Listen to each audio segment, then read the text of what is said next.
सभी विद्यार्थियों को जय हिंद जय भारत। तो चलिए क्लास 8 के जो भी बच्चे इस बार 2026 में 2 मार्च को परीक्षा हुआ विज्ञान सब्जेक्ट का आंसर की आप लोग मिला लीजिएगा और देखिएगा कि आप लोग कितना सही किए हैं। चलिए हम लोग प्रश्न की तरफ बढ़ते हैं। सवाल नंबर जो आपका 51 पूछा गया था, बल का प्रयोग किसमें परिवर्तन लाने में किया जाता है? तो वस्तु की गति में परिवर्तन लाने में किया जाता है। ऑप्शन यहाँ पर ए हो जाएगा। अगला सवाल देखिएगा, फर्स्ट तरीके से करेंगे, सिर्फ आपको आंसर बताया जाएगा। 2 सतहों के बीच संपर्क के कारण कौन सा बल उत्पन्न होता है? तो घर्षण बल उत्पन्न होता है। ऑप्शन सी यहाँ पर सही जवाब होगा। हमारे चारों ओर के वायु के आवरण को क्या कहते हैं? वायुमंडल कहते हैं। क्या कहते हैं प्यारे साथियों? वायुमंडल कहते हैं। राइट आंसर ये हो जाएगा। 54 नंबर देखिएगा, वस्तुएं पृथ्वी की ओर आकर्षित होती है, उसे कौन सा बल कहते हैं? तो उसे गुरुत्व बल कहते हैं। गुरुत्व बल कहते हैं। ऑप्शन ए यहाँ पर बिल्कुल सही जवाब होगा। 55 नंबर देखिएगा, किसी वस्तु पर लगाए गए बल द्वारा क्या बदला जा सकता है? क्या बदला नहीं जा सकता है? तो दूरी को नहीं बदल सकते हैं। ऑप्शन यहाँ पर ऑप्शन ए यहाँ पर राइट आंसर होगा।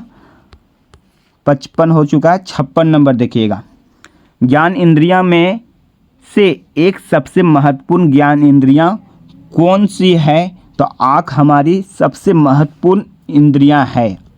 ज्ञान इंद्रियां में से सबसे महत्वपूर्ण इंद्रियां आँख होती है। नेत्र की बाहरी आवरण कैसा होता है साथियों?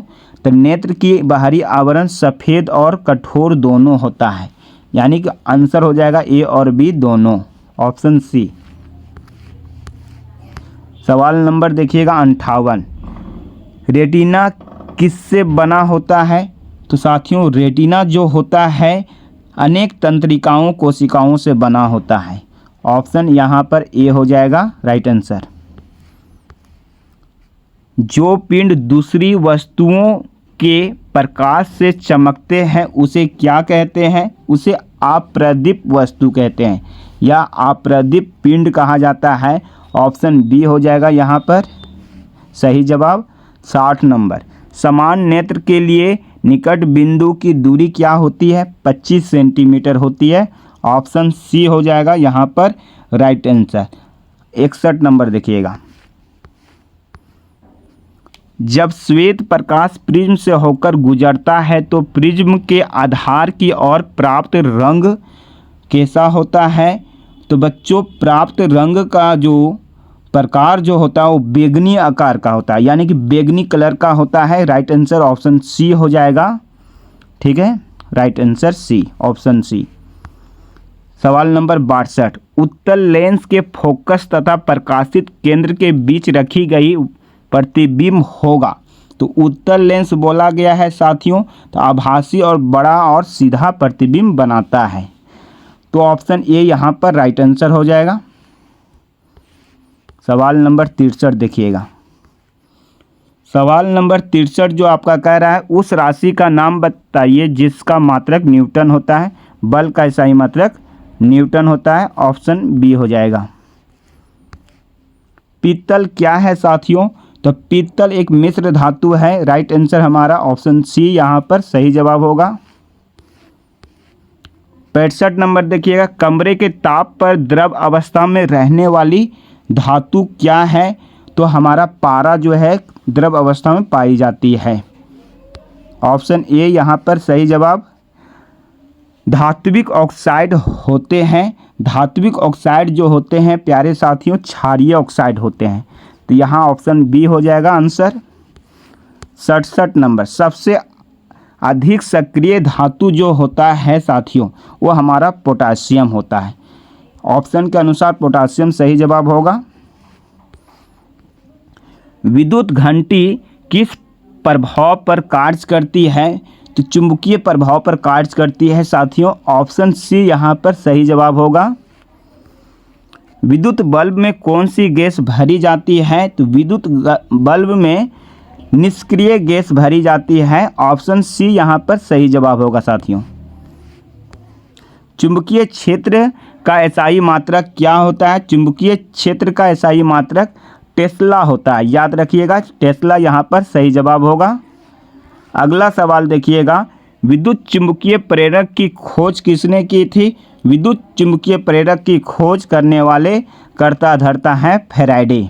राइट आंसर ए हो जाएगा।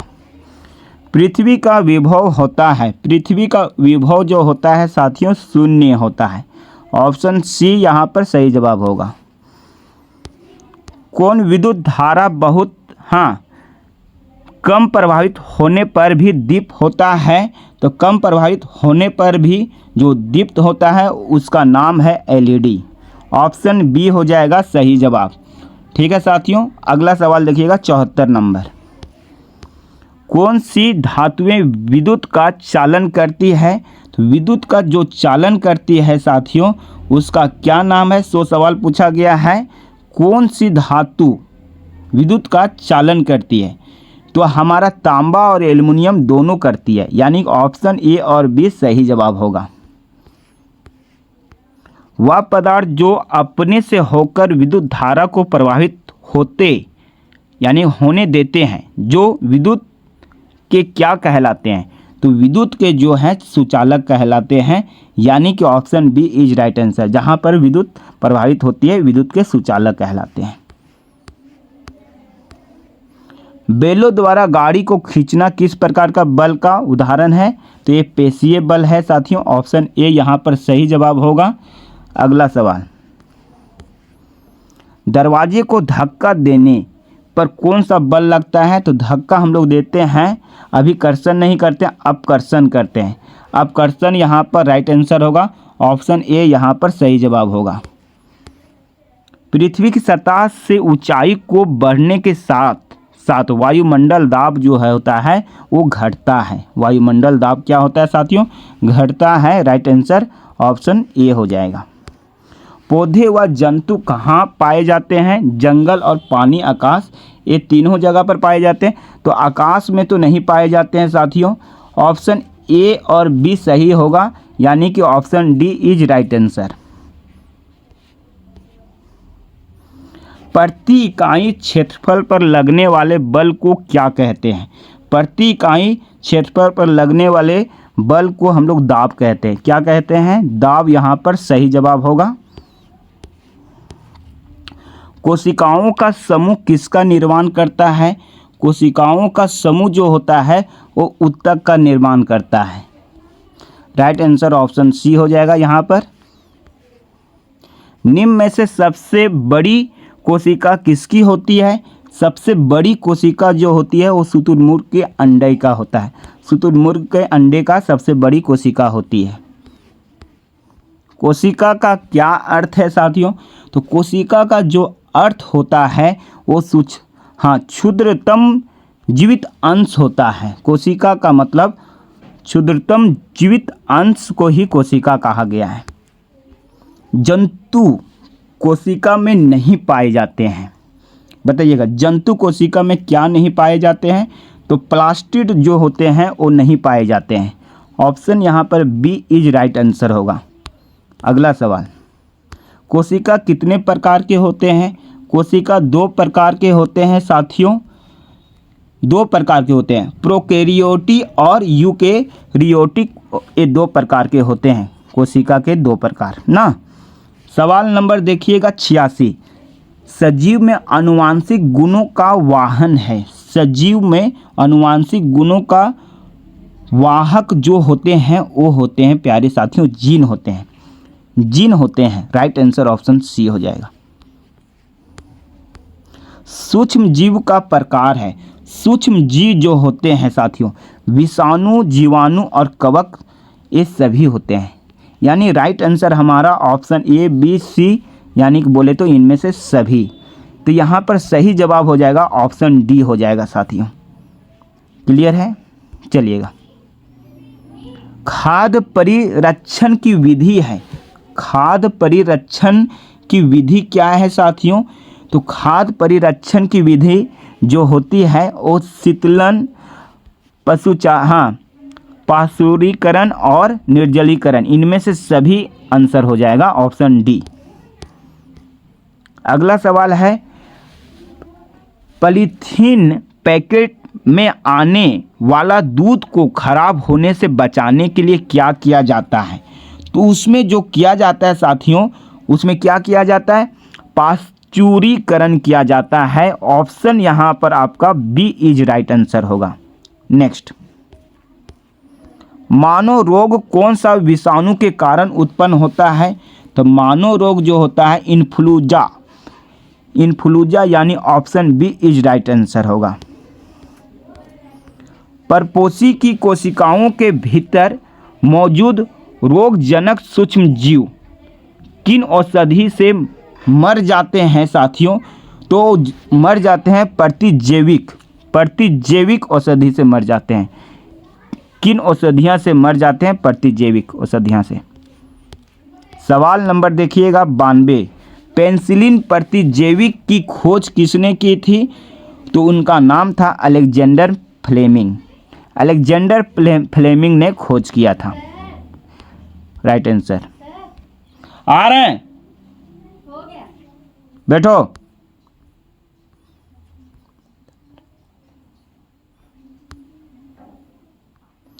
निम्न में से कौन सा जंतु जरायुज है?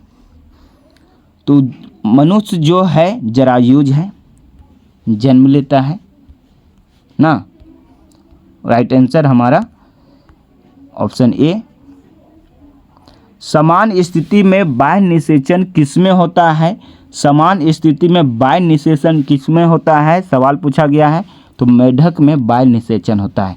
राइट आंसर ए हो जाएगा। वृषण द्वारा उत्पन्न युग्मक को क्या कहते हैं? वृषण द्वारा उत्पन्न युग्मक को क्या कहते हैं? 95 नंबर सवाल आपका पूछ रहा है, वृषण द्वारा उत्पन्न युग्मक को क्या कहते हैं? शुक्राणु कहा जाता है। ऑप्शन यहाँ पर राइट आंसर होगा शुक्राणु, ऑप्शन डी हो जाएगा।